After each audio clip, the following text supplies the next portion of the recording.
नहीं, ये आपस में लड़ाने का काम करते हैं, ये हिंदू मुस्लिम कर करके, और ज़्यादातर जातिवादी से लेकर के इस चुनाव को हम कार्य पर ले जाना चाहते हैं। अच्छा। जो अगला युद्ध होगा वो हमें 2.5 कदम लड़ना पड़ेगा, हाँ।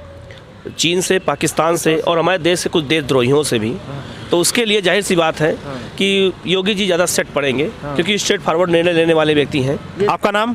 वासुकी जी।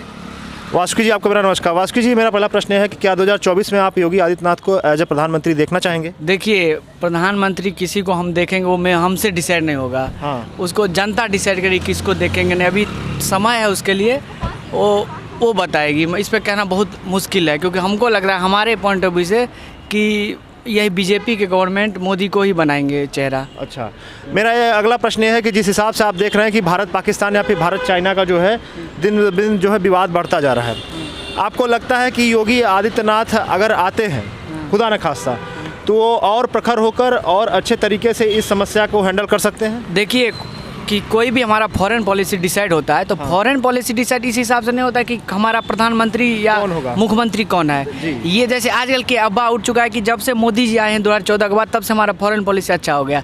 ये कतई नहीं है। हमारा फॉरेन पॉलिसी पहले से हमारा फॉरेन पॉलिसी इसीलिए बदला है क्योंकि सिचुएशन बदल चुका है। अब पहले उदारवाद था, इससे पहले अभी उदारवाद है, पहले समाजवाद था, तो दुनिया ही बदला है। इसीलिए हमको अपना फॉरेन पॉलिसी चेंज करना था। ये डिसाइड नहीं करता कि कौन प्रधानमंत्री कौन मुख्यमंत्री होगा। अक्सर योगी आदित्यनाथ जी के बयानों को लेकर जो है कई बार बात होता है, उनके बुलडोजर नीति को लेकर कई बार बात होता है। तो आपको लगता है कि वो एज ए प्रधानमंत्री बनते हैं तो सामाजिक समरसता या फिर हिंदू मुस्लिम सिख ईसाई में जो समरसता बसी हुई है उसमें बढ़ोतरी होगी या फिर उसमें कमी आएगी? नहीं, ऐसा ना तो बढ़ोतरी होगी। देखिए, ये भी एक आदमी बात ये है ना कि हिंदू मुस्लिम जो हो रही है, ये आदमी लगता है कि बीजेपी करवा रहा है, लेकिन ऐसा कुछ नहीं है। ये बहुत पुराना है। यदि आप हिस्ट्री पढ़िएगा तो 1909 से ही ऐसे अंग्रेज कानून लाए, उस हिसाब से ही हो रहा है। ये आज का प्रॉब्लम नहीं है हिंदू मुस्लिम। मतलब आपको लगता है कि इसमें मिंटो मार्ले जो सुधार हुआ था 1909 का, वो इसमें बहुत ज़्यादा वहीं से जो है असमंजस की जो है दुविधा उत्पन्न हुई, वहीं से स्टार्ट हुआ। ये आज का कोई मैटर नहीं है जो आज बोल गया।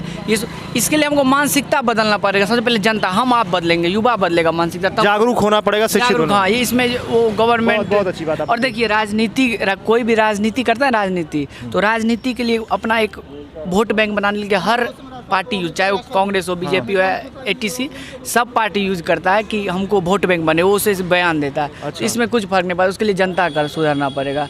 मेरा जातिवाद पे होता है वोट बिहार यूपी में, तो ये कब तक आप सरकार को कब तक कोसते रहिएगा? मैं खुद सुधरूँ ना, मैं जातिवाद पे क्यों वोट दूँ? बहुत बड़ी बात। मैं वोट इस पे दूंगा ना कि काम हो रहा है, एजुकेशन, हेल्थ। जातिवाद की जड़ सरकार से नहीं, जनता में बसी हुई। सरकार तो यूज करेगी ना, जब हम रहेंगे। मान लीजिए आप हैं, हमसे आपको यूज करना है, तो जब आप हमको यूज तभी तो करेंगे जब हम यूज होने के लिए आगे आएंगे। जब मान लो हम ब्राह्मण है या कोई यादव है, तो हमको पहले पढ़ना पड़ेगा। हमको ब्राह्मण यादव कोई लेना देना, हम एक इंडियन है, हम एक जनता है, और हम वोट देंगे हेल्थ, एजुकेशन, इस पे। इसीलिए बिहार का ऐसा कारण है कि पिछड़ा है या ये है, उसका जातिवाद है। तो आपको लगता है कि जातिवाद खत्म होगा तभी विकास जो है सुनिश्चित हो सकता है? जातिवाद जब तक खत्म नहीं होगा तब तक विकास में बाधाएं आती रहेंगी। देखिए, जातिवाद खत्म होना ही अभी नहीं है कि एकाएक जातिवाद खत्म हो जाएगी।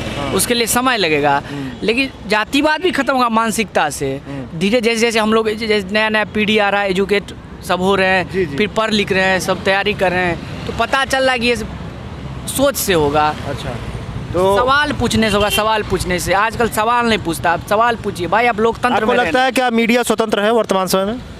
यार, ये बहुत वो वाला प्रश्न है। मैं समझ रहा हूँ, बहुत फंसाने वाला प्रश्न। हाँ, क्योंकि कहना मुश्किल है थोड़ा। तो देखिए, थोड़ा तो साइड पक्ष दो पक्ष तो है। अब इससे मीडिया पता पहले चल जाता है ये इस विपक्ष में, तो सब मीडिया ने, लेकिन आपको लगता है कि मीडिया दो धड़े में बिक चुकी है, बढ़ चुकी है?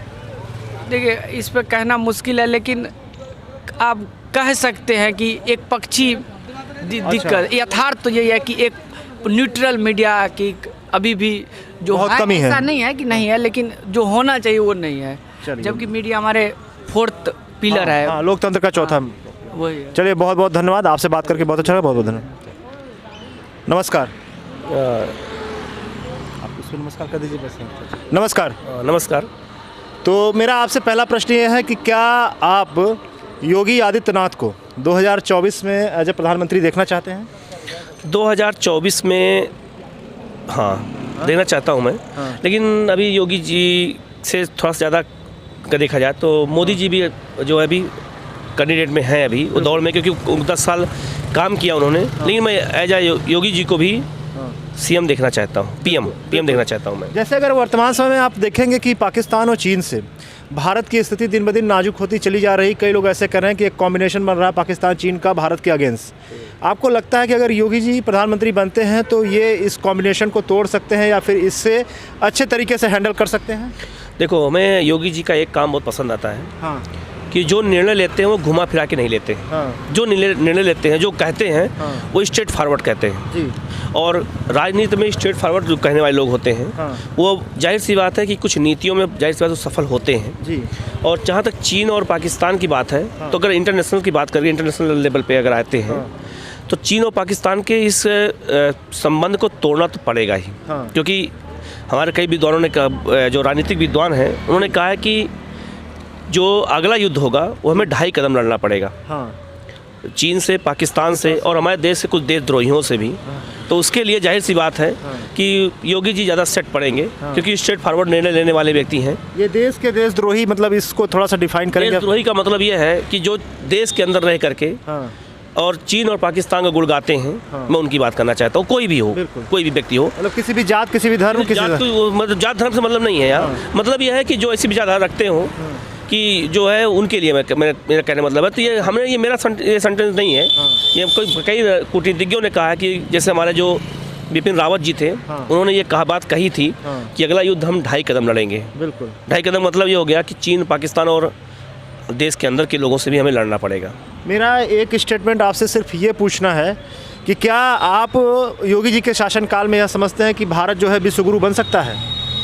योगी जी के शासनकाल में भारत विश्वगुरु बन सकता है, क्योंकि उनकी नीतियां हैं जनता के लिए भलाई करने के लिए, तो बन सकता है, बिल्कुल बन सकता है। लेकिन अभी उसमें काफ़ी लंबा समय लगेगा, क्योंकि हमारे देश में बहुत सारी समस्याएं हैं। गरीबी, बेरोजगारी जब तक नहीं दूर करेंगे हम विश्वगुरु नहीं बन सकते। पूरे विश्व में या फिर मैं कहूँगा पूरे भारत में एक चीज़ को लेकर गहन चर्चा हो रही है। चर्चा ये है कि योगी आदित्यनाथ के बुलडोजर मॉडल की।